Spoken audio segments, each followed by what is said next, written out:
Welcome to the I Love CVille Show. Jerry Miller, good to be with you on a Wednesday. It's Wednesday afternoon, and I'll tell you what, I am fired up. And why I'm fired up is because we got Johnny Updike on set. This man, his passions, his interests align very much with what I like to do, baby. He loves real estate. He loves Charlottesville. He loves some good food and drink. He loves music, and he loves spending time with family and friends.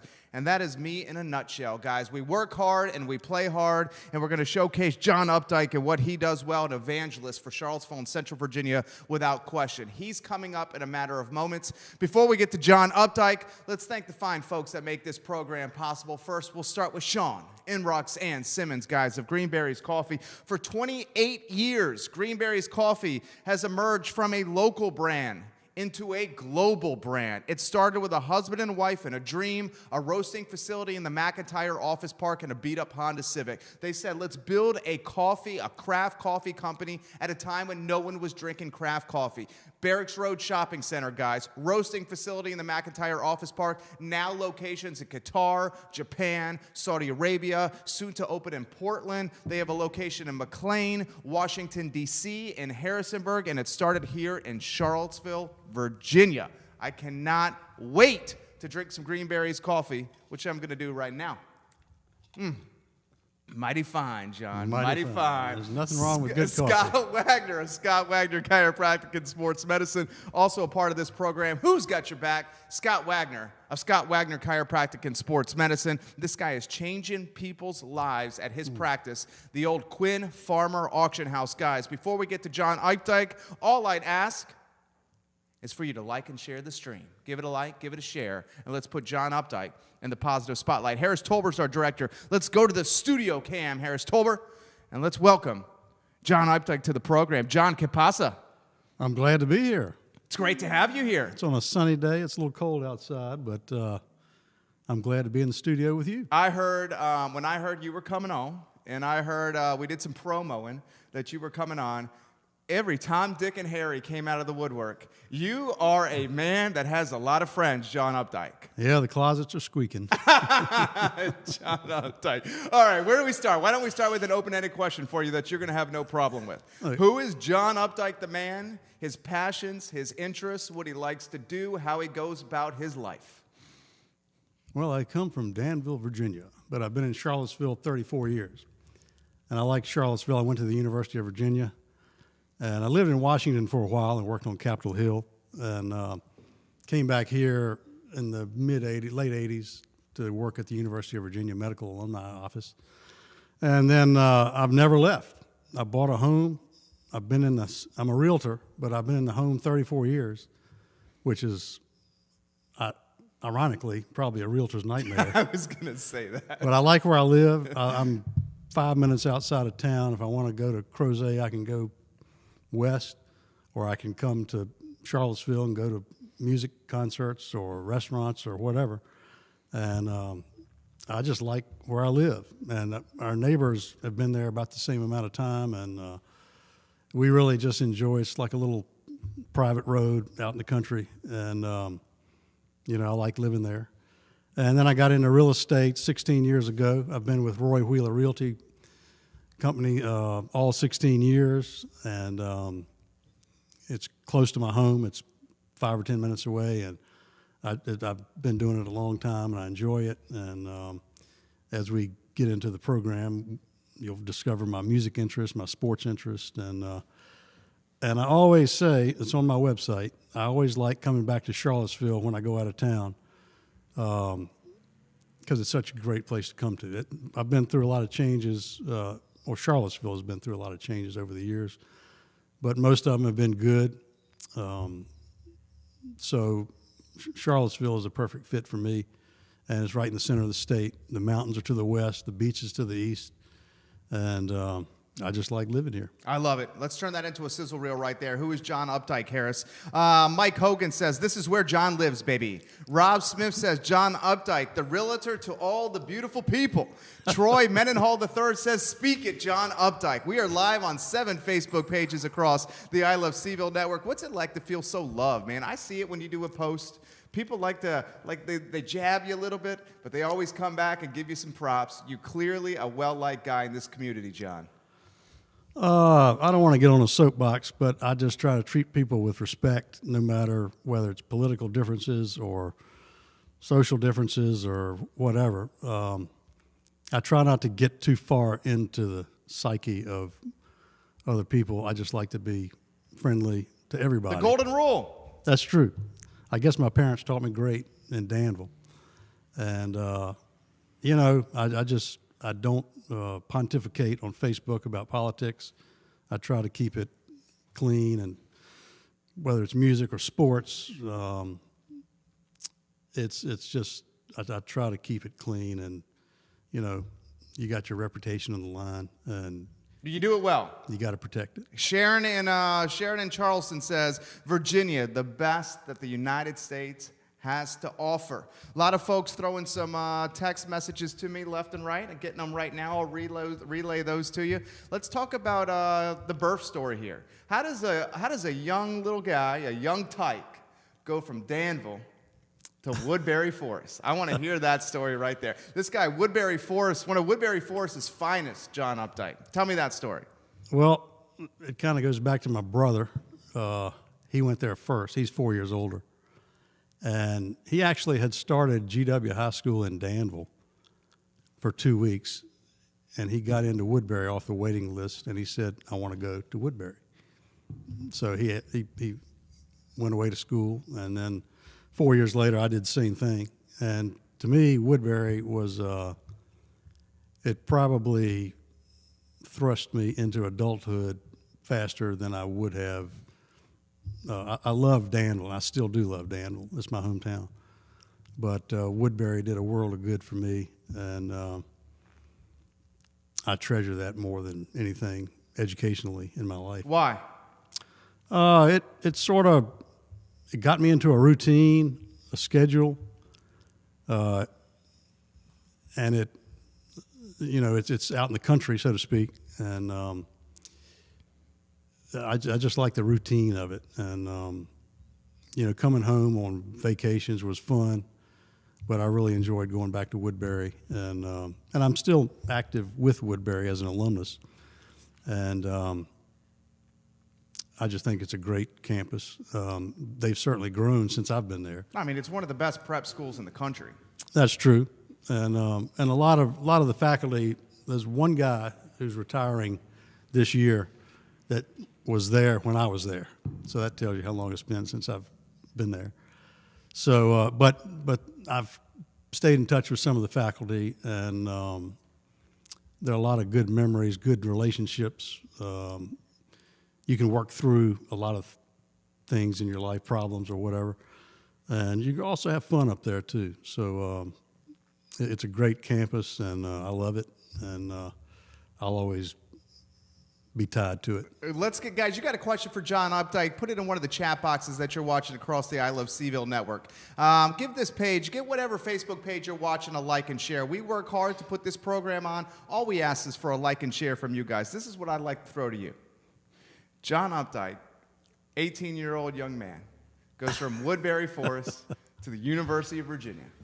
What was John Updike like in his 4 years at the University of Virginia when he finally had some freedom? Because I have a very similar background to you. Yep. I grew up in Williamsburg, Virginia. Yep. Southern Baptist family.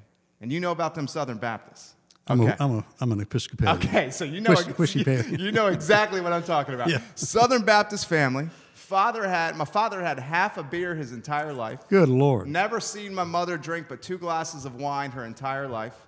I went through a Catholic private school from the 4th grade all the way through senior year of high school, Walsingham Academy in Williamsburg, Virginia. And Walsingham Academy, an incredible experience for me. I learned more there than UVA. Probably has something to say with the fact that I didn't do much studying at the University of Virginia. But when I got to the University of Virginia, John Updike, and it was my first taste of freedom, my friend, my amigo, my pal, guess what happened? I got a little crazy. I bet you did. I got a little crazy. So here's what I want to know. John Updike, his 4 years at the University of Virginia, talk to me about that. Hey, and it's only 250,000 people watching here. Well, that's okay. John. Well, I actually roomed with another guy from Woodberry that got into UVA, Henry Valentine from Richmond, and We had a good time. We lived on Metcalf, for those who went to the University of Virginia and know the dorms. And I was Dabney. Old dorms too. Yes, sir. Yeah. Yes, sir. So we had a good time. You know, my brother was a fourth year when I was a first year. Okay, so you had some ins. I had a little bit of a. He was my go-to guy when I needed help or whatever. He lived on Lewis Mountain Road. That's a good road. And it was just a 5-minute walk from the dorms to go over there. So anyway, I took advantage of the social activities at UVA. You know, I'm going to try to pull those out of you. I enjoyed going to basketball games. Okay. And, of course, football games. The football team was terrible back then. Was that Bestwick? Oh, it was 3 coaches. It was Sonny Randall, Dick Bestwick, and Yep. then George Welsh came along. Okay. So George Welsh was the barometer of winning. The other coaches, we might have won 1 or 2 games per year. So, and Scott Stadium was much smaller than it is Sure. now. So it was more of a party than a football game. Of course. So that gives you a little leverage on that. But I remember my first year at UVA. This was before, so 9/11 happened during my second year. oh, really? And I remember with the planes going into the Twin Towers, the Right. towers, Yeah. while I was at Lambeth Commons, 456-4, okay? And I may or may not have been skipping my 10 a.m. class at the time. I think I probably was. Okay, the television is on, and I'm literally watching the first real news story of my life have significance to me, because at that point, I just wasn't old enough to really appreciate things. But at that time, I'm like, this is real and horrifying. Yep. Okay? And where I'm going with this, my first year at the university, they still allowed us at halftime to leave the stadium, go tailgate, get fired up, if you know what I mean, I know, yeah. and come back in at halftime for the second half. I know. And then 9/11 happened, and that went away. And then for us to be able to do that, now we have to have 2 tickets for re-entry. You know what I'm saying? Yeah. I would get the good ticket for the seat. And then the lawn. And then the lawn, the general, the bad ticket. Hillside. Hillside ticket. You know what I'm saying? Yeah. Talk to me. Well, I can go a little further back. No, I'm sorry. When I was working on Capitol Hill before 9/11, I could walk up to the Senate or the Capitol. No barriers, no nothing. It was like civilized people getting along with each other. And then 9/11 happened. And to me, that felt like the shores were creeping in on us. Our shore, like the United States of America was a big country, and we were pretty much safe. But that just destroyed the whole thing. So anyway, and back when I was at UVA, same thing. You go in, you go out, stay or leave. But 9/11 is the landmark by which our country changed. Agreed. And the rules are different now. And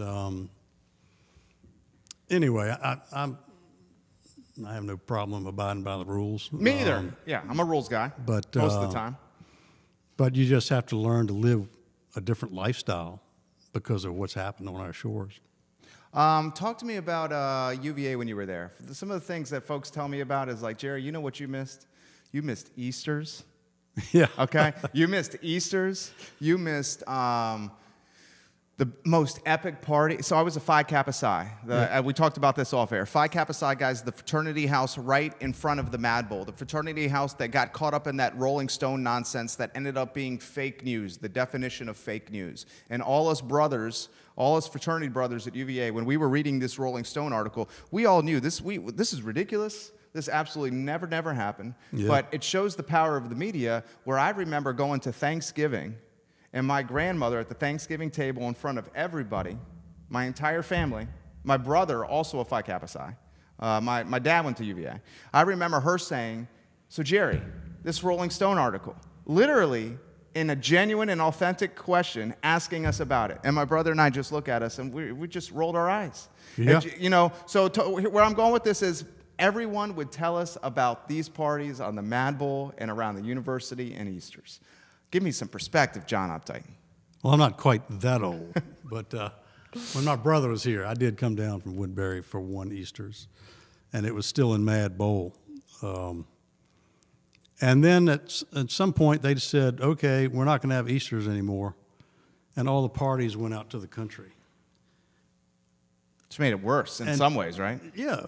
2 people died over that period of time. And you know, I guess it's hard to find a happy medium, but I did participate in Easters one year. It was mud and Mad Bowl, and the Spee House beat up a car with sledgehammers.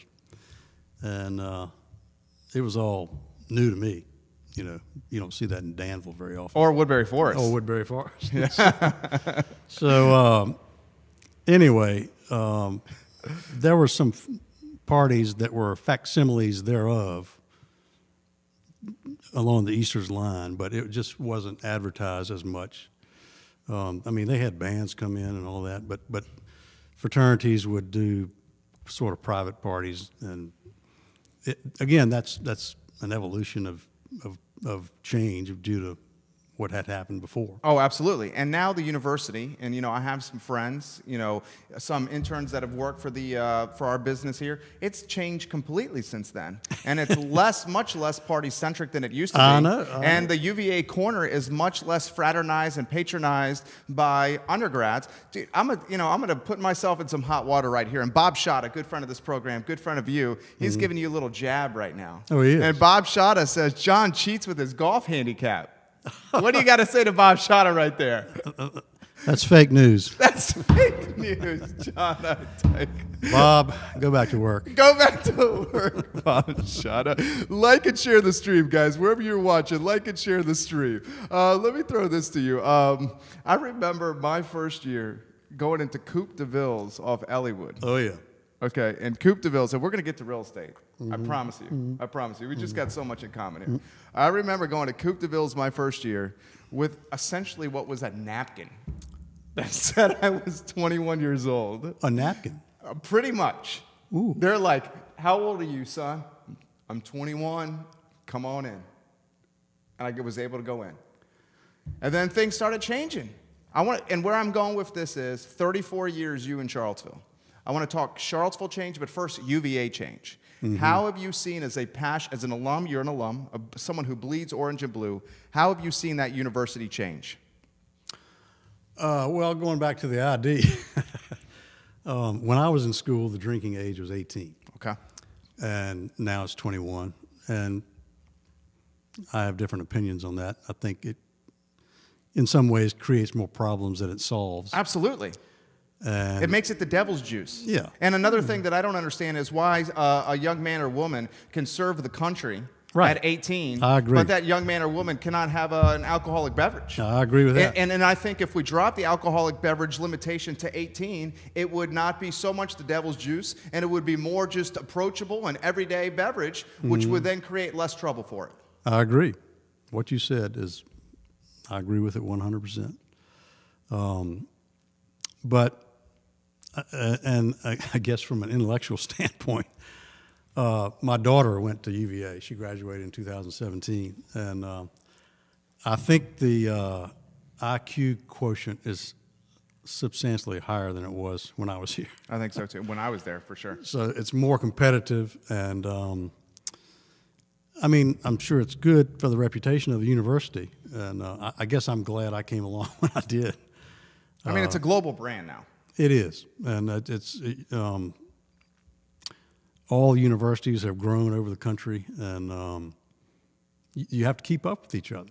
And to me, I think UVA's done a good job of that. Some people would beg to differ, but I think some of the things that are being done behind the scenes may not get the credit they deserve, whether it's the hospital or academia. I think the university's doing well. I think the university is certainly doing well from an endowment standpoint. It's certainly doing well from an athletic department standpoint. I love to see the football team turning the corner. My man crush is Tony Bennett. Mine too. I'll straight up say it. Tony Bennett, I have a crush on you. Okay? I literally have a man crush on Tony Bennett. You bleed UVA basketball. Talk to me about this. Well, to me, Tony Bennett is the greatest coach the university has ever had. Wow. You got to back that one up. I go back, I'm 60, and I go however many years, 1958. I don't go back any further than that, but I'm sure there were some great coaches. But to me, Tony Bennett is the gold standard of University of Virginia athletics. And whatever it takes to keep him here is worth it. Name the court. Tony Bennett coach. That too. You know, name it after him. Give him a share of the John Paul Jones Arena marquee. I know. Other arenas have done that for their coaches. Coach K. I know. And Jim Boeheim up at Syracuse, who we just beat. But anyway, I just think Tony Bennett is the ambassador for the University of Virginia, and he carries himself well. He builds his life on the 5 pillars of the five pillars of his coaching career. So and he instills in his players those same pillars, and to me that's incredibly important. The young men who come here and play basketball leave as well-versed young men, and a lot of that's because of Tony Bennett. I totally agree. A microcosm of that could be Malcolm Brogdon, this guy who won Rookie of the Year for the Milwaukee Bucks, a key contributor to one of the best basketball teams in the National Basketball Association, and the Greek Freak, one of the best players in the NBA. I recently read an article where he said Malcolm Brogdon, the best that is to come for him is not even basketball, that this guy could undoubtedly be the president of the United States. I'm in his court. I mean, he's amazing. I know. He's gone and done water projects overseas. He's recruited several players. I think Justin Anderson. Yep. And Chris Long. Yep. Chris Long's got his own one. Yeah. The Water Boys. You're right. That are building sustainable water solutions in Africa. Mm-hmm. So, to me, that's part of the learning curve of the 5 pillars. These guys understand that, and they go do things around the world that help people that are less fortunate than we are. I agree. Let me throw this to you. 34 years of perspective for Charlottesville. Mm-hmm. I'm going to start open-ended, then I want to talk specifics. Mm-hmm. Open-ended question is this. How have you seen Charlottesville, Virginia change in almost 3.5 decades in Charlottesville? Well, we got the rest of the afternoon. You can talk as long as you want. Long as you want. Actually, when I came here in 1985, Crozet, for example, was a small town. If you lived in Crozet, there was one grocery store, which is still there, the IGA. Otherwise, you had to come into town for your daily needs. And now that's a designated growth area, as is Belvedere on the north side of town. Uh-huh. So that's one example. I go out to Crozet 2 days a week for my job as a realtor. And then when we come into Charlottesville, there used to be a great divide between the university and the downtown mall. Mm-hmm. I can remember when the downtown mall was being bricked in, what is now Miller's was called the Muse. Okay. And we had to walk in on 2 boards. A friend of mine bartended upstairs, and there was music there, and we always had a good time. But I've been here that long to see the downtown mall bricked in. And then when the ice park and the movie theater were put in, it just went on down to the east side where the pavilion is now, and it's grown. It used to be a place for bums, but now it's thriving. So you've got this nice downtown mall, pedestrian mall. You've got the university over here, but you've got this great divide, West Main Street. I love these conversations. So, as you know, West Main Street and downtown, the university and downtown are joining with housing for students, restaurants. We now call it Midtown. That's right. And I would say 95% of the growth of Charlottesville has been good since I've been here. Okay. I hated to see the ice park leave downtown. Okay. But I think they have another. Polo Grounds Road, I think it's being built there. I think so. And Roger Voyenze is one of the ambassadors who's trying to bring an ice park to grounds at the university. And there's also going to be one off of Polo Grounds, I believe, for the community. The one on grounds is going to be for the UVA men and women's hockey team. Right. Which he was one time a coach and the lead evangelist for UVA hockey. Right. Roger's a good guy. He's a good guy. He's come on the show. He's a realtor. Yeah. And I admire him a whole lot. But, and of course, the ice park is gone now, and a big building is going to go up. It's called CODE, the Center for Developing Entrepreneurs. Right. Joffrey Woodruff, who's the hedge fund owner right across from this studio right here, he purchased the ice park, and he's going to put the portfolio of his investments, the companies that he's invested in, into what is going to be CODE, which is the building that he's building in place of the ice park and an Escafé. And I love the history stories, and I just love it. I'm like a sponge, and I soak it up. I'm going to relay it. And Jay Wine says Brian O'Connor, John Updike, ranks right up there with Tony as top-notch people and a top-notch coach. I agree with that 100%. I mean, to be honest with you, the coaching staff across the spectrum of sports at the University of Virginia, it's the best it's ever been, ever. In my opinion. And Jay makes a good point about Brian O'Connor. Huge fan of Brian O'Connor. Well done there, Jay Wine. If you have a question or comment you want to relay to John Updike, drop it in one of the 7 Facebook pages you're watching this show on. Give whatever Facebook page you're watching a like and share. That would mean the world to us. Harris Tolbert, our director, start getting your brain working for a question or a comment coming up soon here for John Updike. I'm going to relay a story to you. Okay. Okay. So I've been in Charlottesville for 19 years. Came here as a wide-eyed first year from Williamsburg, Virginia. And fine town. Yeah, Williamsburg, Virginia. You know, I'm a guy like from time to time that likes to find some trouble. And it's hard to find some trouble in Williamsburg, Virginia. I've heard that. You got Greenleaf Cafe, you got Paul's Deli, you got College Deli. And my parents, and they watch the program from time to time, and I'm sorry, you're going to get upset by this comment. 15, 16 years old, I remember having some cold beverages at the Greenleaf or Paul's Deli. But really, there was no other place to get in trouble. You come to Charlottesville, and I'm not calling it a big-time, huge city. It's not like Richmond, Washington, D.C., or New York City, but it's much larger than Williamsburg, Virginia. So found some trouble from time to time. Me and my buddies from Dabney, I was first left. They were second right. I was first left. They were first right. We would take the trolley from Dabney to what was then the gas station across the Cavalier Inn. And we knew that they weren't checking IDs. We were able to get a suitcase of natural light and bring it back to the dorm rooms. And one of these times, we had the bright idea of taking the trolley down West Main Street to the downtown mall because we wanted to hear this band play called Agents of Good Roots. Oh, yeah. Love Agents of Good Roots. They were playing Miller's, the lead singer, and his name is escaping me. He was doing an acoustic set. I think his name was Andrew. He was doing an acoustic set at Miller's. And John, I remember as a first year, and it's easy to tell a university student from a local, okay? I'm now a local, okay? Yeah. I'm proud to be a local, but I'm sure I stuck out like a sore thumb then. And we went to Miller's, walked in the door, me and my 3 buddies who are still inner circle friends to this day, all groomsmen in my wedding. Yeah. And we go into Miller's to watch this acoustic set. And I remember as soon as we walked in, this is in the fall of 2000, probably 6 or 7 folks that were right there in the front of Miller's said, "Miller's ain't for UVA students. Get the F out of here. You ain't welcome here." And we're like, whoa, whoa, whoa, whoa, where are we going to? We just want to come here and listen to some good live music because I love music. You love music. Yeah. So where I'm going with this is I remember in 2000 not feeling embraced or welcomed as a university student downtown.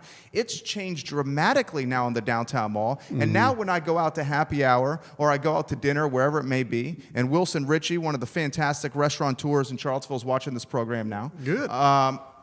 Now UVA students are welcome everywhere downtown. It's so different. Talk to me a little bit about that. Well, I mean, I'm a big fan of downtown. Parking is not as good as it could be, but the restaurants, the music venues, the art galleries, bookstores, I think we have something unique in Charlottesville. I mean, I'm sure there are pedestrian malls across the country. I've been to the one in Miami, and I know there's one in Boulder, Colorado. So we're not the only downtown mall in the country. But I think after the events of 2017, the businesses are hurting a little bit. So we need to get downtown and support them and make sure they're on solid ground. But to be honest with you, I'm not sure that Charlottesville's best face was put forward. I think those were a lot of out-of-towners that came to town for a bad reason. And certainly we recognize it, but somehow we've got to recover from it. And I think there are events planned shortly that are helping to rebuild Charlottesville. I mean, I still love Charlottesville. Because of what happened 2 years ago, I'm not going to move. You know, that would be admitting defeat. So, but as far as university students coming downtown, you know, we all have to live in a village, so to speak. And the village has gotten bigger since I've been here. But overall, it's been good. And I think the housing for university students on West Main Street should help integrate the city with the student population. I mean, the caliber of student that goes to the University of Virginia now is very solid, and the faculty solid. And to me, the university and the city of Charlottesville need to integrate with each other across the boundaries. I love it. I love it. Let's turn that into a sizzle reel. We'll call it John Updike supporting the downtown mall. Sharon says 2017 was not representative of Charlottesville. It was an invasion of outsiders. Sharon, thank you very much for joining us on the program. Bert Turner says, sure enough. Sure enough, John Updike. Heidi Mead, Roof? I might be messing her last name up. She's a Danville native. She lives in Texas now. She says, hi, John. She's watching from Texas, huh? Hello, Heidi. Yeah. How are you? Jay Dominic says, John is a wise man and top-notch realtor. Thank you, Jay. We have done business with Jay on mortgages. He's a fine mortgage lender. He is a fine mortgage lender. We should get you a part of this program, Jay. CVille is stellar and strong, Sharon says. This is why I see the university expanding its footprint socially around the city of Charlottesville. When I was in school there, and I want to compare it and contrast it to when you were in school there. When I was in school there, it was so difficult to have cars at UVA. First years were not able to have cars. In fact, the parking situation was such a conundrum that we just never even really wanted to have cars. We stayed in what we called the UVA Bubble. And the UVA Bubble at that time was tied to Rugby Road, the UVA Corner, U-Haul, and Scott Stadium. And grounds, of course. I didn't spend a lot of time on grounds. Okay, so we were the UVA Bubble. Okay, now in 2019, with the ubiquitous nature of smartphones, the students have access to Uber, they have access to Lyft, they have access to the Bird and Lime scooters that are all over town. And because of the ubiquitous nature of smartphones, they're gaining intelligence about watering holes in restaurants and music venues that are outside the UVA bubble where they could go and patronize and enjoy themselves. When I was in school there, how I learned about the Agents of Good Roots playing at Miller's was I saw a flyer at Trax. And I'm sure you remember Trax. Oh, yeah. And I saw this flyer at Trax, and I'm like, well, I like Agents of Good Roots. It was a flyer in the bathroom. I'm standing at the stand-up John. Yeah. Okay? I see a flyer right above me.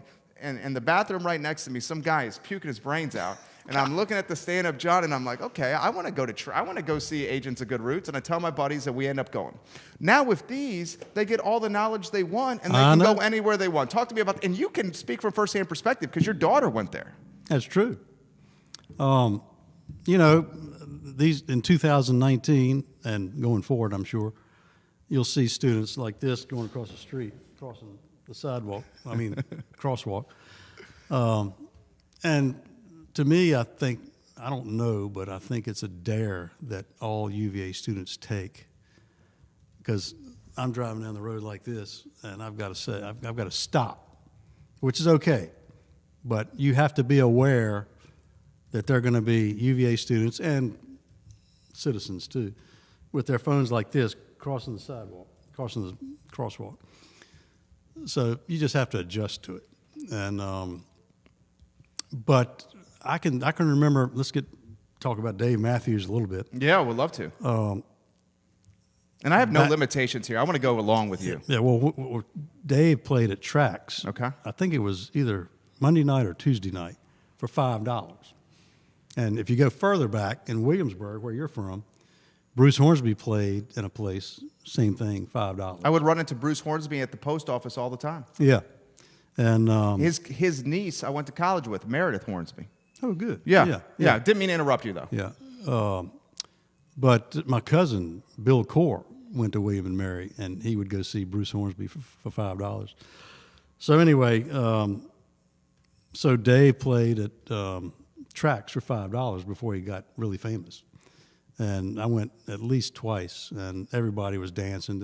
His first album had come out, and it was a great album. And so those are the kind of things that we did that were fun, but now they're gone because bigger buildings have been built on top. And the hospital has gotten bigger, way bigger. My daughter was born there in 1995. And so the growth of Charlottesville has been very profound. It's going to be interesting to see where it goes from here. I mean, it can only go up, right? I mean, maybe we get into the realtor game, and before we get into the real estate game, we'll get Harris Tolbert in. You know, you and I are more the aficionados when we talk to the real estate. Let's get Harris Tolbert in here. Harris Tolbert, guys, is a Crozatian, a Western Albemarle graduate, a James Madison University graduate, knows John Updike's daughter. He's got a young perspective that has helped this business out. And I love to celebrate this man. Me too. Okay? Harris Tolbert, anywhere you want to go, sir. Yeah, Jerry, it's the cool thing about this show is that, you know, there's so many familiar names. That's the cool thing about Charlottesville, too. Like, everyone is, you know, intermingled and related in some sort of, you know, sense. And, you know, I was talking to Mr. Updike before the show.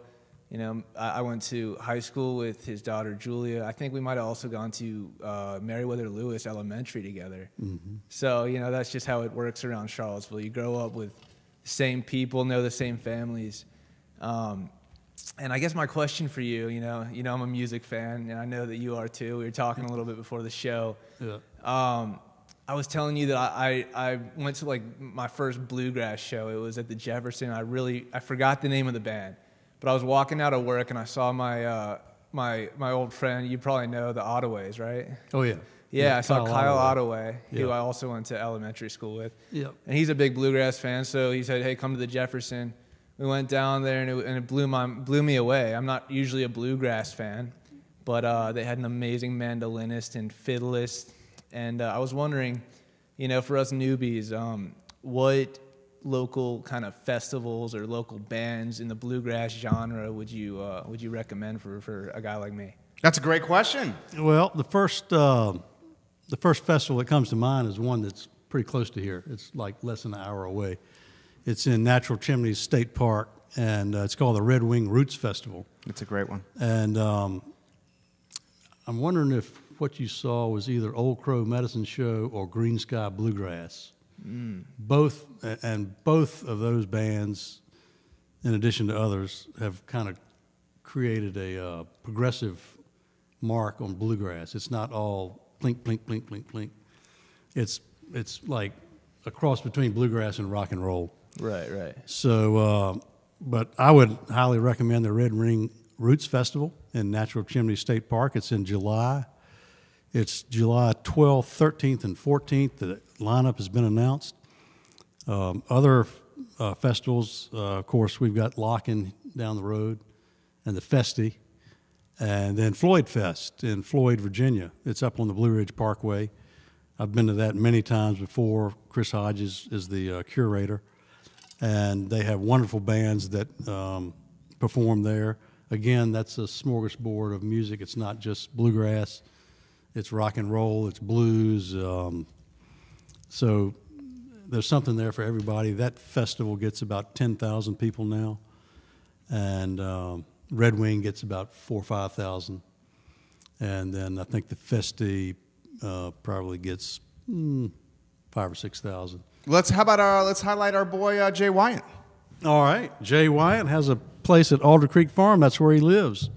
And as I was saying before, his barn burnt down, and he rebuilt a wonderful space out there, bigger than what he had before. And he's got a nice shop. Jay is very talented with intricate With his hands. But he's got a talent for intricacies that other builders do not really have. So builders seek him out for these designs that they need. And but Jay has also built a stage out there, permanent stage. He also has a brick oven pizza oven out there. So you can go. Jay, this is awesome. And he's got plenty of places to park out there. I mean, it's a pretty good sized farm. I'm not sure how many acres, but there's plenty of room to park out there. You bring your lawn chair, your umbrella. You can bring your picnic and whatever you want to drink, and you put a certain amount of money in the kitty to pay the bands, and it's just a fun time. He does. I think he and Constance do about 4 or 5 events out there every year. It's not a business. It's sort of private. It's a passion project. It is. And but I've been out there many times before and had a good time. And but if you don't want to take food, you can get Jay to cook a pizza for you, or some of his staff. I got a lot of people jumping in and throwing some perspective to you. Okay, I'm going to rattle this off. You can go anywhere you want. You're a very well-liked guy. Okay, it's very clear that you're a very well-liked guy. Bert says, I remember the downtown before it was a pedestrian mall. Yeah. It is one of the most accommodating pedestrian areas I know. That's from Bert Turner. Mm-hmm. Give me a little feedback on that. Well, let me tell you a little bit about Bert Turner. He's a lawyer on the Eastern Shore of Virginia, and I've been friends with him for many years. Wonderful guy. And he went to UVA, and as he said, he was downtown before the bricks came, as was I. So we have a little kinship there between the University of Virginia, and he loves music. And in fact, he and another guy from the Eastern Shore, JD, have an RV together, and that's home festival. That's home base at Red Wing or Floyd Fest or wherever. So you guys are the smart guys that camp out in the air condition and nice accommodations, opposed to the tent. They do. I'm in a tent. Okay, you're in the tent. Okay. I got a little space on the back of their okay. RV, but we always have a good time together, and that's part of life for us, is staying in touch. And I still stay in touch with Danville people, Eastern Shore people. We go to the Eastern Shore twice a year. And to me, that's important, to reach out and stay together. And my cousin and some friends up in the D.C. area, all from Danville, but they have a bluegrass band called the City Farm, and they play periodically at JV's in Annandale.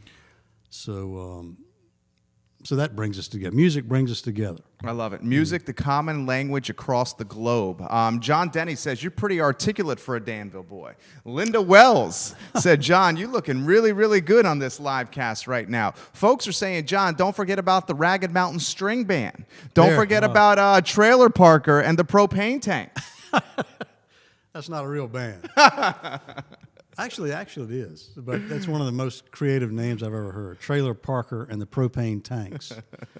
And the Ragged Mountain String Band plays at the Whiskey Jar on Tuesday night. Love the Ragged Mountain String Band. I've seen them 2 or 3 times, and they are wonderful. And they are coming to the Red Wing Roots Festival. I love the Red Wing Roots Festival. Ray Cadell says, I'm a hokey dad, but I enjoy John's UVA sports recaps on Facebook a lot. In fact, I read them first before anything else.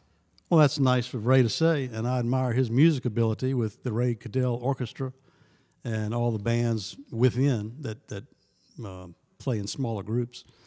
And I know he's the hardest working man in real estate between music and selling houses. But anyway, I do have a passion for UVA basketball. I do write-ups after every game. I try to put a little humor into it. I try to be off the wall just to keep people's attention. I like it. And it's different. Yeah. It's not the normal, and you know, I used to be, my first job out of UVA was as a staff writer at the Daily Progress under Jerry Hootie Ratcliffe. The best boss I ever had was Jerry Hootie Ratcliffe, and it wasn't even close. Yeah. And where the unfortunate aspect about journalism is because print journalism is going away, and newspapers have not pivoted or adapted their model to accommodate the internet and smartphones. Right. They're slashing the talent across newsrooms, and the talent is the staff writers, what I used to do. And in some ways, I'm cannibalizing the print model by doing talk shows and multimedia and social media and digital media like this, and bringing the advertising dollars into our model. Where I'm going with this is now, as a result of skeleton crews on newspapers across the country, they're just running Associated Press copy that's just a who, what, when, where, why, that has absolutely no personality, does not truly understand the team, the players. You, on the other hand, you have the gift of writing. And on top of that, you follow the team closely, so you're able to put in some personality and you're able to put in some perspective that an Associated Press reporter that's a Cub fresh out of college may not truly be able to do. Well, part of my take on writing these basketball write-ups is poking good-humored fun at the other team. I like it. Like whether it's NC State, the Wolfpack going to Little Red Riding Hood's house, and the big bad wolf is in the bed, or Notre Dame, God bless them, Catholics. I try to bring that into it, the Irish, and I just have a lot of fun with it. And I try to keep it light. I try to keep it short, relatively short. And I try not to fill the post with too much in the way of statistics. I do that in the comments section, scoring, you know, whoever. The box score. Yeah, box score.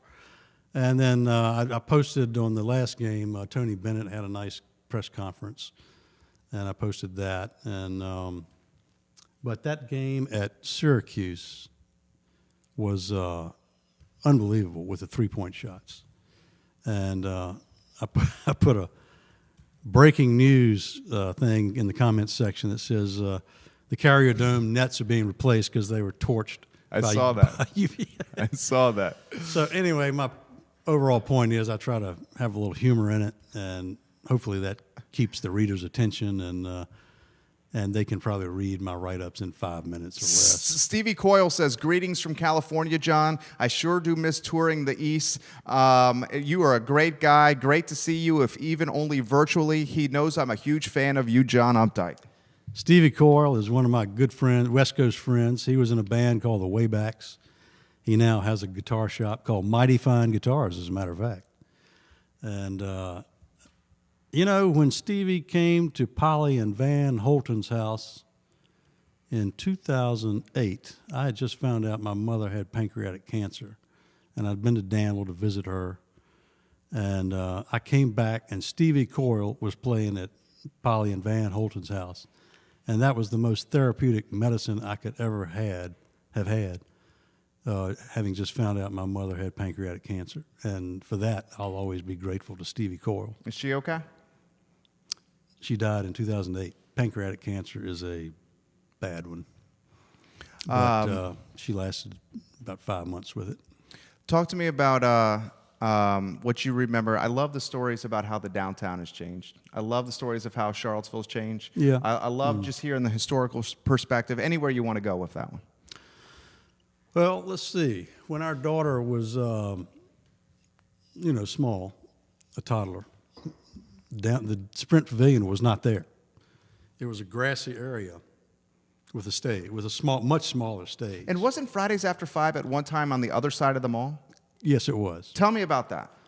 That Just was the whole evolution from what you saw. That was when it started. They put it. It was they had to build the stage at the east end. I'm sorry, the west end of the downtown mall. And we went to that a couple of times, and ultimately they built the grass amphitheater down there at the east end, and that was a lot of fun because the kids could just run around. It was a safe place, and that's where you went to see other kids and other parents, and it was a smaller version of what's there now. And what's there now is good. It's bigger, and obviously bigger concerts come there. And so the Sprint Pavilion, I think, has been a good thing for UVA. I know Kirby Hutto has been the manager of that, and he's done a wonderful job for the city of Charlottesville and the Sprint Pavilion. And I go to concerts there. But I will say this. Let's back up a little bit. The Dave Matthews Band. Well, let's back up a little further. We used to have to go out of town for concerts, to Wolf Trap, to D.C., Richmond, Virginia Beach. But now, with the advent of the Dave Matthews Band, I say advent, it's been a long time, but we have the Southern, holds 200 people. The Jefferson holds 700. The Paramount holds 1,100. And the Sprint Pavilion holds, 6,000? And then John Paul Jones Arena holds 12K? Probably 10 to 12? 16,000. Okay. Maybe more because you have the floor. You're right. During concert. So we have every size venue in Charlottesville, and I've been out. I can't remember how many times I've been out of town since all that's been here, but I bet I can count it on one hand. How about how the music scene has impacted the economy and Charlottesville in totality? The best way I can answer that would be there's a little bit of music for everybody, from the Southern all the way up to John Paul Jones Arena. Everybody can find a concert to go to, whether they like it or not. I know they'll like it, but I love it. But big bands have come here, rock stars. I mean, the Grateful Dead came here, and Rod Stewart came here, James Taylor, all these big, Elton John, Paul McCartney, Billy Joel. So we've had that market here, and that's been good for Charlottesville, in my opinion. Harris Tolbert's passionate about music. Harris, get ready to flip to you here. I want to talk music and how you've seen in your 24 years, 23 years here, on how music has evolved, not only Charlottesville, Central Virginia, Crozet. Get your thoughts ready to go. Libby Strange Mahaffey says, "Hi, John. I enjoy listening to you as I drive to Danville." Jessica Gurley says, "Pink. Pink has played in Charlottesville. She's exactly right at the John Paul Jones Arena. She also says you're looking sharp, John Updike." Harris Tolbert, jump in here about music, baby. Yeah, Jerry. As far as I can remember, I mean, Charlottesville's been kind of a big music town, but I remember when JPJ got built, like it exploded. We started getting huge names. I remember being in elementary school, and I think that, the Chili Peppers came through, and they're like one of my all-time favorites. I think I was too young to go to it, though. But yeah, in the last few years, I went with my dad to see some of our favorite artists. We saw Elton John at JPJ. We saw Paul McCartney at JPJ. It's just exploded. I mean, that's one thing I really love about Charlottesville. You can always kind of check the calendar and see a huge name coming to town, like Fleetwood Mac came downtown. Yeah, that's right. Yeah. Et cetera. So I love it. Good stuff. What I like about it is this, and I'm going to get you to jump in here, John, is I like that it is almost every single genre that's coming to Charlottesville. I think Red Light Management and Core and Capshaw undoubtedly deserve tremendous props for this. And what I also like about it is a small business owner who likes to support other small business owners, is when you go to a show, folks aren't just going to the show. They're going before maybe for some drinks and some dinner, and they may be going after the show for some drinks and some dinner too. So it creates this like domino or snowball effect that positively impacts the local economy. I agree with that, and certainly we need more of that to boost downtown businesses. From what I've heard, I think they're hurting a little bit right now, and we need to support them. As far as I can tell, the downtown mall is a pretty safe place to go. Oh, it's 100% safe. And we just need to get back in the groove and sort of, I don't mean forget what happened 2 years ago, but we're better than that, and we can go beyond that and continue to make Charlottesville a wonderful town. 8/12. Got to ask you about it. August 12th. Talk to me about Open-ended question. August 12th in general. You can go anywhere you want here. You've touched on it a little bit. The entire influence and the inspiration of this program was August 12th. I was, and I talk about this a lot on the show, own a good chunk of this building here. It happened right outside. Right. So I wanted to see, how this was going to impact my investment. Most importantly, and the primary reason, was I knew that this was going to be something that my children were going to read about in AP US history. And I wanted to be able to offer firsthand perspective. So my son, Trey, he's got a long way to go. He's not even a year old. He turns a year March 20th. Love this kid more than I loved anybody on earth. Yeah. And I love my wife. She's watching right now. I love you too, honey. I'm not saying more than you. Okay. Love you too equally, honey. Okay.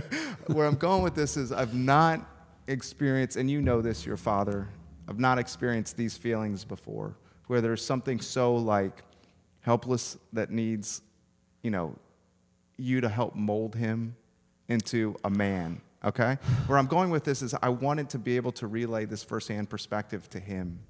And be like, I was there, this is what happened, this is what I really saw. In case the textbooks were wrong, or in the case the textbooks didn't offer true detail. Talk to me about this as a father, talk to me about this as a proud Charlottesvillian, talk to me about this as a UVA graduate, as a small business owner. Well, I looked in dismay at the TV. I did not come downtown on purpose. I didn't want to come down to the melee, so to speak. And I know there were two sides going at it. I never thought I would see white supremacists in downtown Charlottesville, at least in a big group. And to be honest with you, I don't know who white supremacists are, but I never thought I would see the Confederate flag or the statue controversy. I know that's a lightning rod, and I'm not going to get into that. Sure. But I never thought I'd see that day in Charlottesville. Like I say, I've been here 34 years, and I never thought I'd see that. And to be honest with you, I know there were some principal players that got permits and all that, and not from a politics standpoint. I'm just talking about it from a Charlottesville standpoint. Right. But what you saw on that day is not what Charlottesville is all about. 100%. And when you mention your child, there's a way you can say it to them that's not Charlottesville. And we hope it never happens again. And I truly believe that whether it's permits being denied, safety comes first. And I think that's what you can impart to your child. And just to emphasize safety first, and then, but the people that showed up for most of that event were not Charlottesville. The guy drove from Ohio to spend the rest of his life behind bars. Right. I mean, what a moron. And then I think the torches on the UVA lawn, that was out of left field. I never expected that. And I condemn that. It makes my skin crawl when I think about that. I never thought the lawn at UVA would be the site for something like that. My favorite photo was a couple days later when everyone went to the lawn that was local and that was passionate about Charlottesville. Yeah, they had the candles. Yeah. And the candles were up. And then Mm-hmm. the lawn was lit by candles, and it was lit by love. And we felt this this blanket of positivity and of love and of good energy had cloaked the lawn in a way that just radiated God's love and goodness. Yep. I think that's, whether it's the university or Charlottesville in general, that's how we respond. We don't put our tail between our legs and go home. We say, okay, that's not going to happen again. And you're exactly right. That's how we respond. We respond positively. And for that, I'm very grateful. Let's find a sizzle reel there, somewhere in that moment right there. That was beautiful from John Updike. You're getting a lot of positive props from what you're saying right now. Mm-hmm. Michael Guthrie's on the broadcast. That's wonderful. That is wonderful. Michael Guthrie, we love you. Show's yours on Michael Guthrie.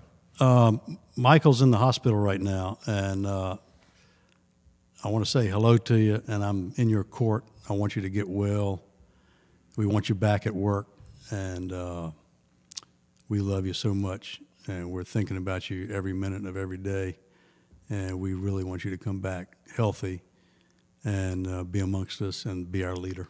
Michael Guthrie is the Chief Executive Officer of Roy Wheeler, and I've had an opportunity to get to know him. Undoubtedly a good friend of this show. One of the most positive, supportive friends in the Charlottesville community. And I will say this, anything you need, Michael, this platform, I Love CVille, anything at all, we will do it in a drop of a hat, and I swear I mean that. Anything you need whatsoever. Bert Turner says Jimmy Buffett, Fleetwood Mac, Talking Heads, Stevie Ray Vaughan, Grateful Dead, just to name a few. Let me get my sheet out, and I'll get all the concerts. It's like Santa Claus's list, right? It's like a toy list right there. Bert probably remembers concerts in University Hall. Sarah Hill Buchensky says John Updike and I were official Roy Wheeler sponsors of UVA basketball this season. That's right. That's right. Virginia Sanchez says, great job, John. You're looking mighty fine. Well, that's very nice. But going back to University Hall, talking about Jimmy Buffett played there, Little Feat played there. That was the arena back then because there was no JPJ. And before University Hall, it was Mem Gym. That's right. So, and also, don't forget Lambeth. That's true. That's true. Lambeth Field. So, anyway, there's been a lot of good music coming through Charlottesville. And to be honest with you, that's one of my favorite draws here because we had very little music in Danville. We had to go to Greensboro to concerts. You said earlier in the program 95% of the change that's happened in the city of Charlottesville has been for the good. How about the 5%?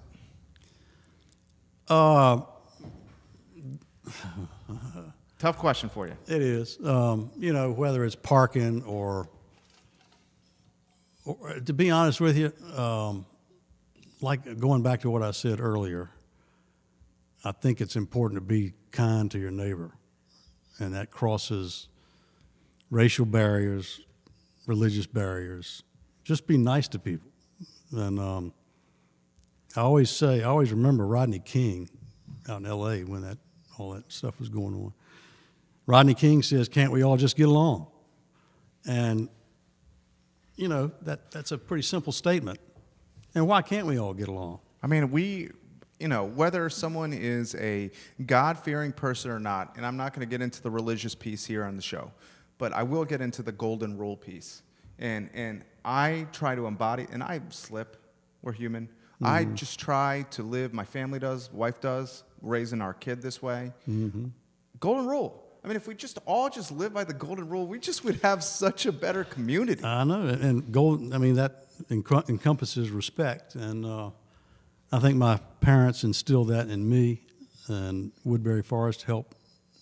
It took it to a new level, and I'm not saying you need to have private schools to tell you to do that. It's just common sense to me.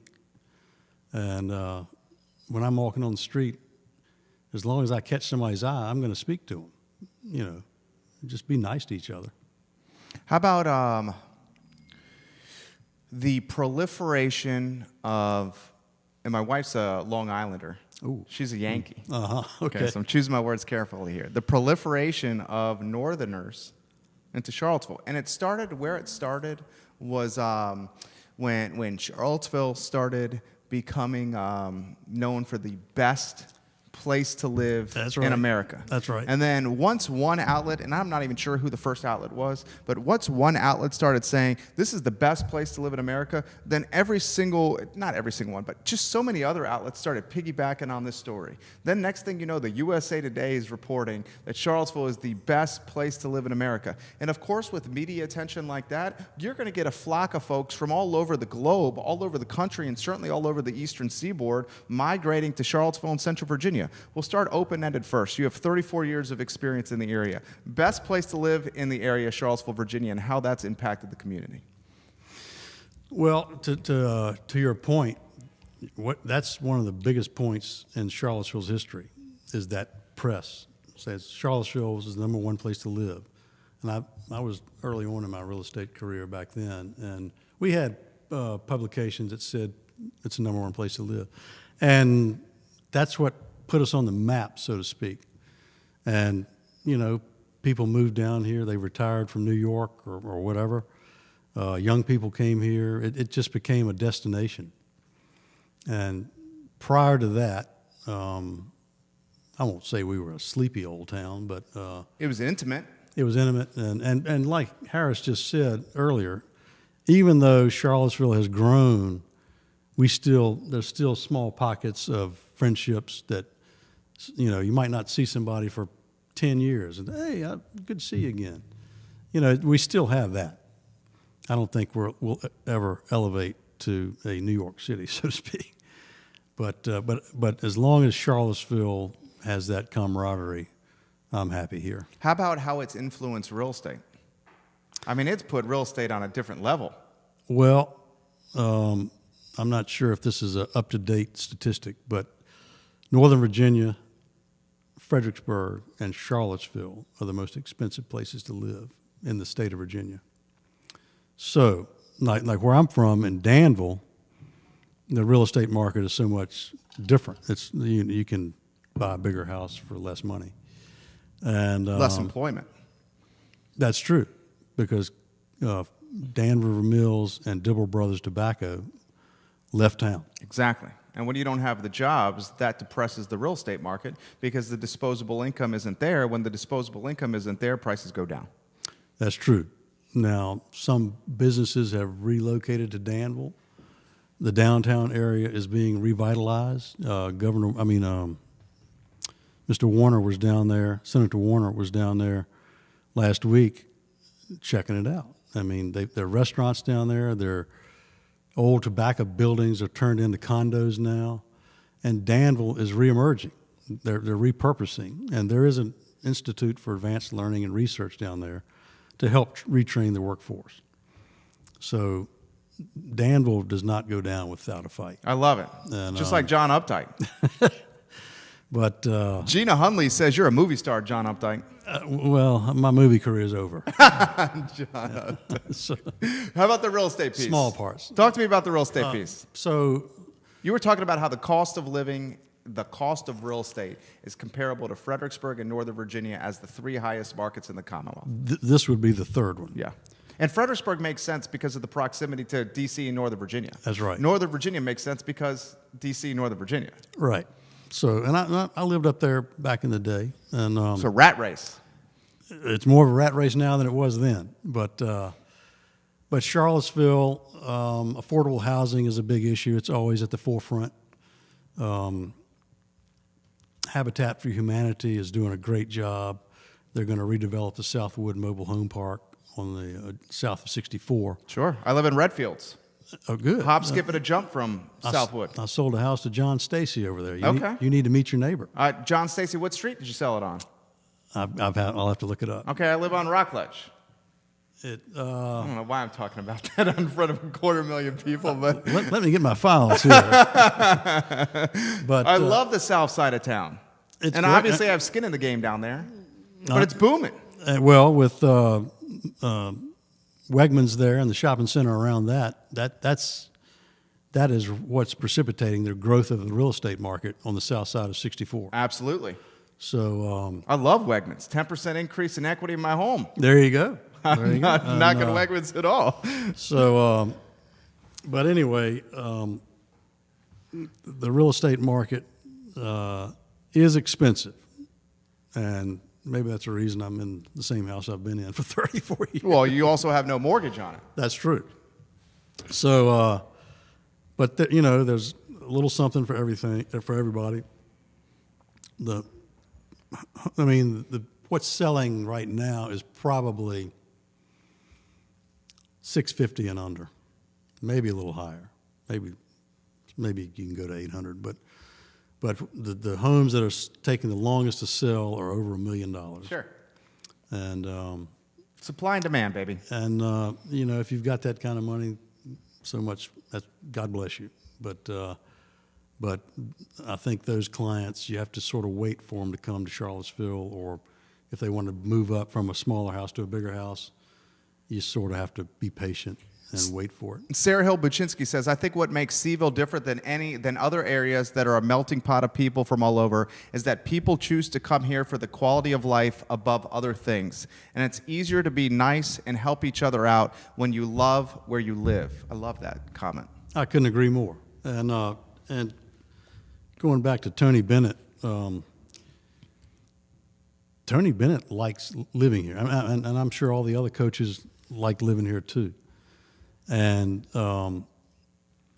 it's not all about money for him. Amen. It's more about the quality of life. Absolutely. And that has been a phrase that's been used here for many, many years, going back when I first moved here. You know, when I started the business, my business is 11 years old in May.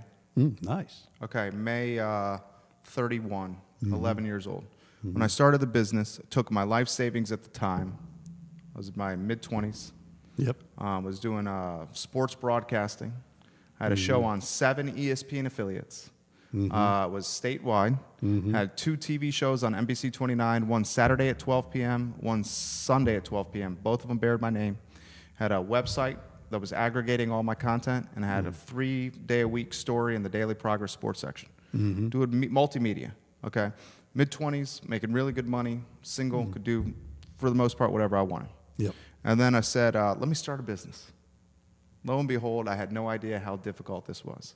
Yeah. 7 months into it, the life savings, $32,000, was darn near gone.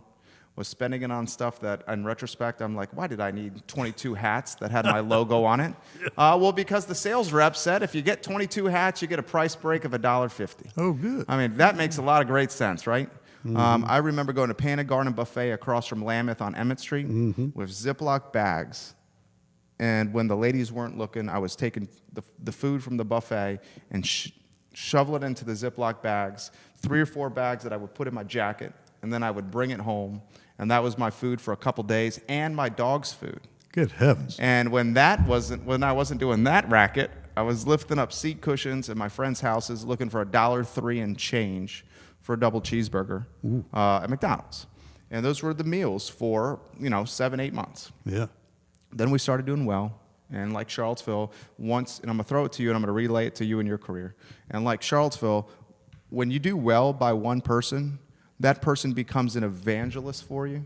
And the word of mouth buzz and the word of mouth conversation that comes when you do well from somebody in a town like Charlottesville just spreads like wildfire. Yep. Did well for one client. That client told another client. The second client ended up being Andy McClure, who owns Citizen Burger Bar, the Biltmore, Citizen Bowl Shop. He owned Tavern and Grocery. He owns the Virginian. He used to own 3. It's like, build all our websites. And I'm like, oh my God, this is an incredible project here. Now we're doing real well. 11 years in, doing real well. Where I'm going with this is it shows the power of word of mouth and doing well and having a good reputation in town.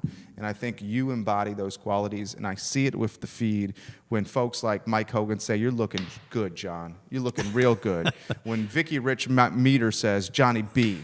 When Gina says, you're a movie star. When Jay Wyatt says, I'm loving this conversation. Yeah. Okay? Well, you have a good personal brand. Well, from a real estate perspective, I saw an email the other day that said, you've got to be a bulldog in real estate. You've got to create, not havoc, but you've got to be a bulldog in a pen. And this realtor, who I know very well, begged to differ. It's about agreeing to a contract. It's about facilitating a contract, and that's what I do. I'm with David, the real David Farrell, and there are just some things you need to, like your clients can get all stressed out, and part of my job, part of other realtors' jobs, is to sit down and say, let's just breathe for a moment. We're going to get through this.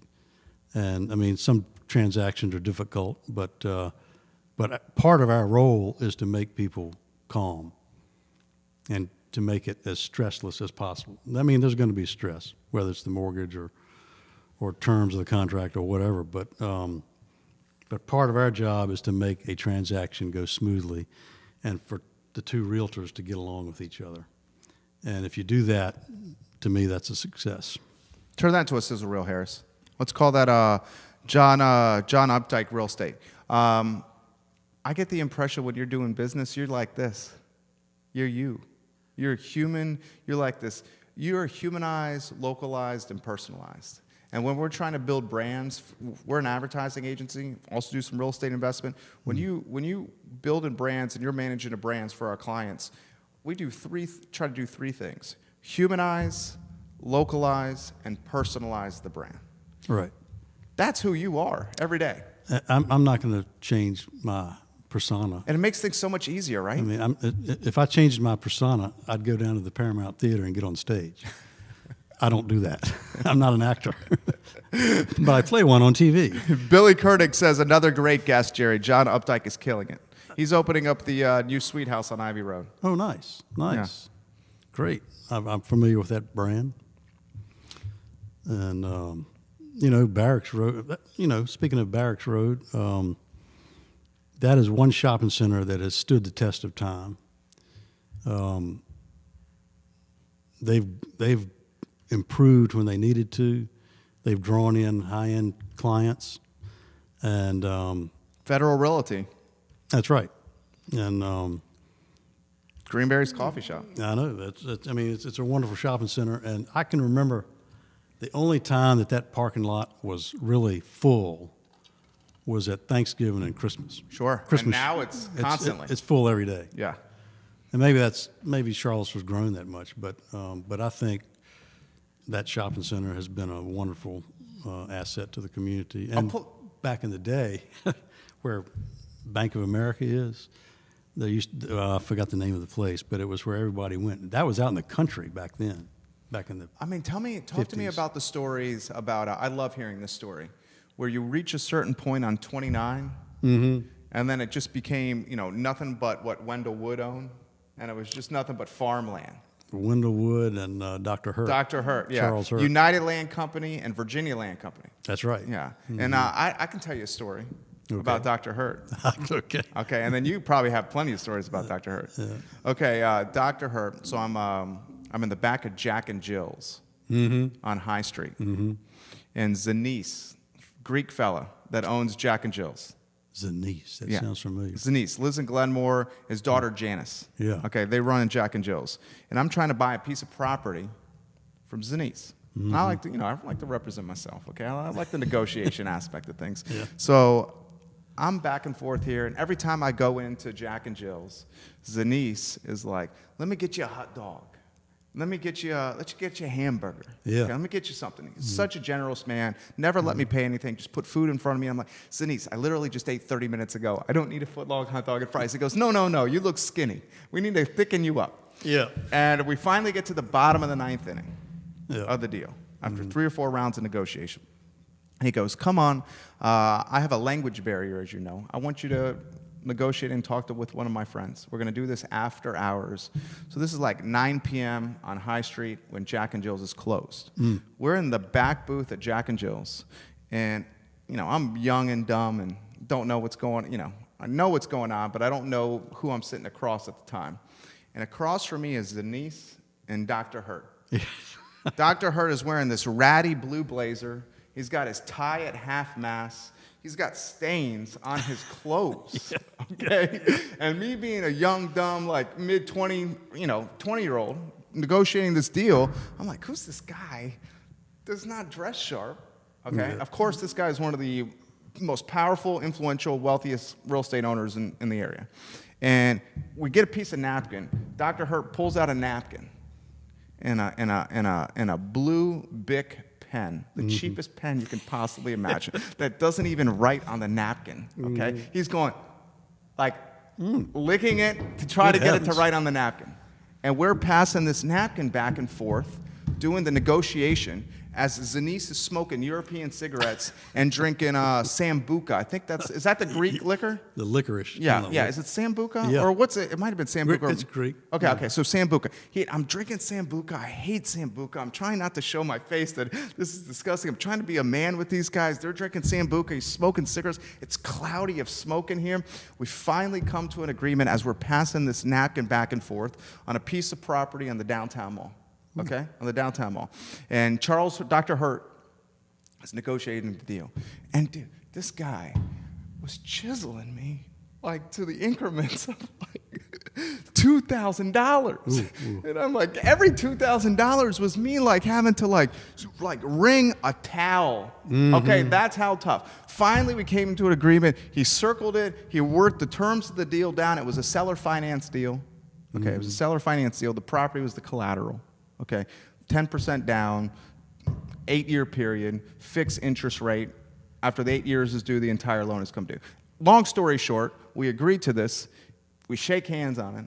And then his minority partner, Zenice's minority partner in the deal was his daughter, Janice. She owned 49%. He owned 51%. He went to Janice the next day as Jack and Jill's open and said, with the napkin, and I was there, we have a contract. And she grabs the napkin, and Dr. Hurt had scribbled all over of it. And she said, "What? This isn't a contract. We don't have a deal." Yeah. And that was the end of the deal. Really? It didn't work? Huh. I would have written it up on a contract myself. But Not a napkin? not a napkin. I might have taken notes on the napkin, but that's it. Maybe that's the lesson I learned, okay? We're at the bottom of the ninth inning. Where I'm going with it is like, we were talking about how you got to a point on 29 once you passed the point, and it was nothing but farmland owned by Dr. Hurt and Wendell Wood. And I was trying to get some perspective from you there. Well, I can go back long enough where, you know where Kroger is on the right? Sure. Is that the Rio Hill? No, on the right, closer into town. Oh, yeah. Yeah, where the ABC store is. That's how I know. Okay. That's a good way. way. Where the ABC store. That was a movie theater, a drive-in movie theater. And then you had the Caravan, which was home of the Hump Burger. And that was the end of the line. And then I've been here long enough where I've seen it go up 29. There was a vet on the left. It's now a law office, which is at Rio Hill now. So all of that has grown over the years, and between the Albemarle County and the city of Charlottesville, you know, Charlottesville is like this. It's got a certain amount of people, a certain amount of space. There was a revenue sharing program with Albemarle County. So that I've forgotten when that started, but it's still in place today, and I don't know the ins and outs of it, but Albemarle County was what was growing, and for that reason, the city and the county had to have a revenue sharing program. What do you think about that relationship? Well, I'm not directly involved with it, but you know, as long as you get the terms correct, the money is correct. I think it's by necessity. This is what I don't understand, and I'm thoroughly enjoying this. You and I are 92 minutes in. Oh, okay. Okay, can we keep going? Sure. We're having a good time. M. Moore Clark says the new America's guest is John Updike. He's giving you props. John Gibbs says, practice your putting, John Updike. Giblet, practice your putting. Get out there right now. He's an NC State fan, and he heard you knocking them Wolfpack. I know. He needs to get on the UVA basketball train instead of that NC State train. This is what we're both positive people. You and I are so similar, okay? This is what I don't understand, and this is one of the things that's most frustrating for me, and I want to spitball with you, is so many folks that live in Central Virginia, Albemarle County, Louisa County, Orange County, whatever it may be, they are so quick to throw shade or knock or hate on the city of Charlottesville. And might be for politics standpoint, might be for the statues, whatever it may be. And this is not a politics conversation. Right. But they're like, I'm not going to support Charlottesville. I'm proud to live in Louisa. I'm proud to live in Albemarle. I'm proud to live in Fluvanna. I'm proud to live in Orange, Nelson, wherever it may be in Central Virginia. And I ain't going to go support Charlottesville. And what I want to do is I want to grab these folks and I want to shake them. Mm-hmm. And I want to shake them into reality. And why I want to shake them into reality is because if the city of Charlottesville does not maintain its good standing, and if the city of Charlottesville does not maintain its good image and its good brand and its good persona and its je ne sais quoi from a nationwide Virginia, from a Commonwealth standpoint, an Eastern Seaboard standpoint, or a nationwide standpoint, this will negatively impact Central Virginia in totality. It will have a trickle-over effect to all the counties that surround Charlottesville. So when people are quick to throw shade to Charlottesville, the city, they don't realize maybe from a macro perspective, they're looking at it so micro that they don't realize from a macro perspective that it will negatively impact property values, their economies, and their individual municipalities, and it frustrates the HE double hockey sticks out of me. Yeah. And I've heard that too. But to be honest with you, I mean, Charlottesville is still a good city. And I think those people who criticize Charlottesville are basing it on a moment in time. Sure. Absolutely. 100%. And it's not fair.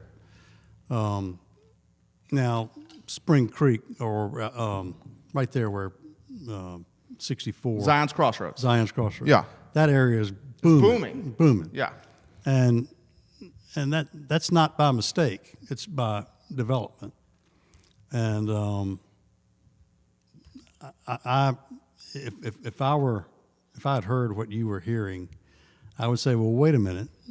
Let's look at this even keeled and say, those were not Charlottesville people. Why are you criticizing us now? But I will say this. I do think we should be a forward-looking city and not look in the rearview mirror.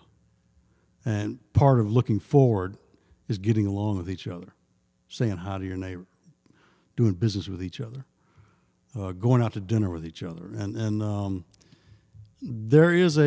to me, there is a concept of looking in the past. Some of the past is not so good. It's history, and by and large, you learn from history. I was a history major at UVA. So I would say recognize the mistakes and move on and work for a better life. Let's turn that into a Sizzle Reel, Harris. Thank you, Harris Tolbert. Harris Tolbert, our director, he's making this program possible. Wow, this has been a great interview. People have responded extremely well. We are 97 minutes in. Great. I've thoroughly enjoyed this. My pleasure as well. I want to give you an opportunity, and we'll give him a chance, Harris, to think of his answer by bringing you involved here with the what did you learn question. We'll get to you shortly. We close the program by allowing our guests to interact with that camera there and to talk about anything they want, go anywhere they want. It's like the final word of, like, say, PTI or Around the Horn. Final word. You can go anywhere you want. We'll give you an opportunity to compose your thoughts. And how we're going to do that is we're going to work Harris Tolbert into the show. We always work Harris Tolbert in by saying, what did you learn today? And that's your time to think. So Harris Tolbert, your turn to jump in. What did you learn today from the John Updike interview? Yeah, Jerry, I think that, Mr. Updike just represents a Charlottesvillian who has been here for a long time, has seen it change, seen it at its worst, seen it at its best. And, he shed a lot of light on a lot of aspects of Charlottesville today, from the music scene to real estate to a little bit of local politics, et cetera. And, it's just been great. As I said earlier, us Charlottesvillians, longtime natives, we kind of have a little niche here in Charlottesville. We know each other's families. A lot of the parents know each other, of kids who grew up here. Even earlier in the show, I think I've given him a shout out once before, but like Jay Dominic was on the feed. I know Jay Dominic. He was my assistant soccer coach for travel growing up. Fantastic guy. I know his son, who went to Fluvanna. Jake, Dominic, we're still, we still keep in touch through Instagram and stuff like that. And yeah, it's just a testament to Charlottesville and really the sense of community that it's all about, I think, I love it. I love it, Harrison. What I love about what he just said is it holds people accountable, because it's such a small town and everyone's just a couple degrees apart from everybody, that it holds people accountable. You got to do business the right way. You got to be a good person, because it's not like where it's, my wife has spent 8 years in New York City working for Blackstone, a hedge fund. And when you're in New York City, you see so many people all the time. It doesn't matter how you behave, and if you're having a bad day, it doesn't matter. Okay? Yeah. And Charlottesville, that ain't the case. I know. We are at a slower pace. It's often like if I'm in traffic or wherever, it's amazing how many New York license plates you see down here. They must not have to change out. But with the growth of Charlottesville, you see out of town license plates, and some are D.C., some are New York, and bigger cities, and they always seem to be in a hurry. And I just kind of sit back. I've been living long enough where I'm not in that much of a hurry anymore.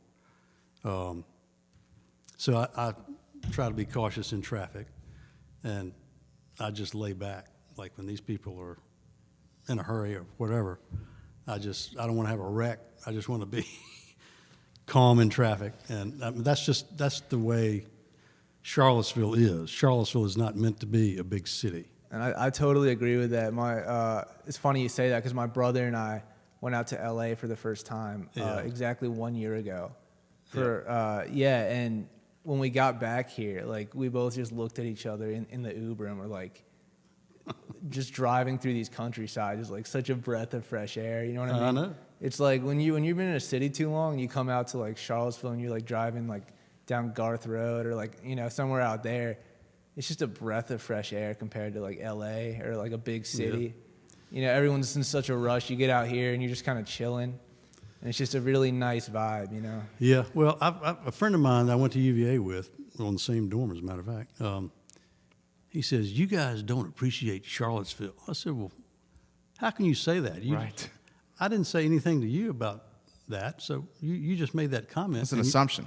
And you're wrong. Right. I love my business is I Love CVille. I know. So, I mean, like I say, I never get tired of living here. And if I want to drive out in the country, the Blue Ridge Parkway or wherever, or, you can do that.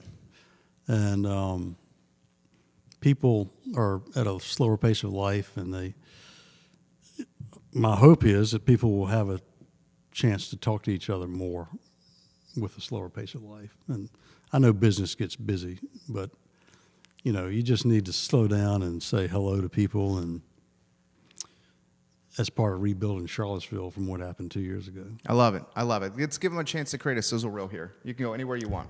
With that camera right there, any direction, anything you want to say, any real estate, Charlottesville, music, anything you want to do. John Updike's time to shine. Looking in on that camera. Well, I've been in Charlottesville a long time, since 1985, and I've seen a lot of changes. And like I said earlier, most of the changes are good, 95%, let's just say. So I still love Charlottesville. I enjoy going to Danville, my hometown, on holidays or whatever. I do find myself going to some funerals down there, which is not all that good, but life goes on. So, but I try to stay in touch with people that have meant a lot to me, and I try to be nice to people that I don't really know, but just put out a kind word for people you pass on the street. And my impression of that is good things will happen when you start from that position. And Charlottesville has been a good fit for me. I love the mountains, the Blue Ridge Mountains, and I love to go to the Eastern Shore of Virginia.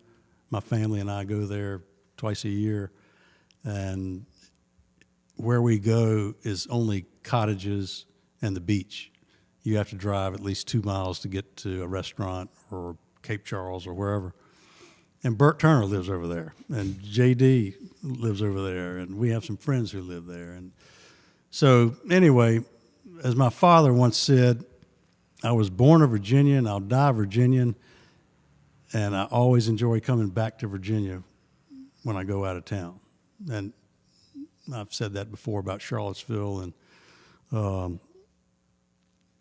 living in Virginia. I've lived in Virginia my whole life, and I've traveled some. My wife is a flight attendant, and we've had the benefit of being able to travel.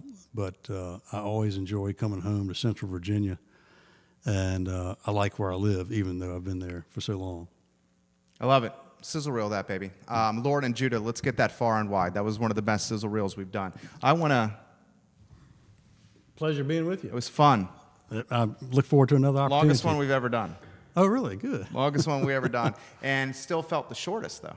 Yeah. Which is a testament to you. Well, thank you very much. 101 minutes. Oh, good. On the I Love CVille show with a fine man, Mr. John Updike. My pleasure to come on your show, and I admire everything you're doing for Charlottesville to rebuild and create goodwill. Well, thank you kindly.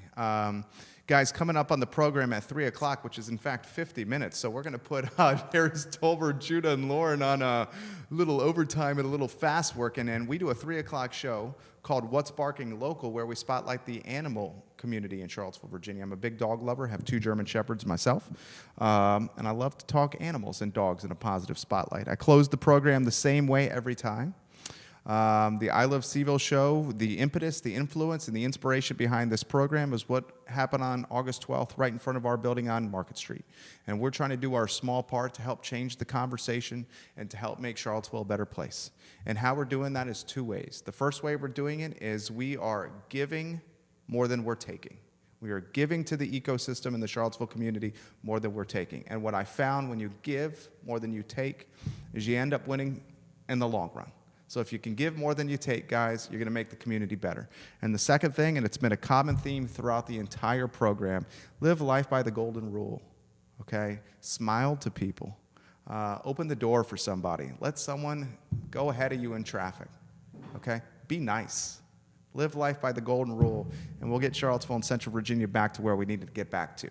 I'm Jerry Miller for Harris Tolbert, for Judah Wickower, Lauren Linsky, and special guest John Updike. This is the I Love CVille show on the I Love CVille network. Thank you kindly for joining us. All right. That was fun. I enjoyed it. Totally fun. Yeah. There was no lapse in conversation. Oh, it's easy. I mean, especially with what we're able to do. We both have the gift of gab.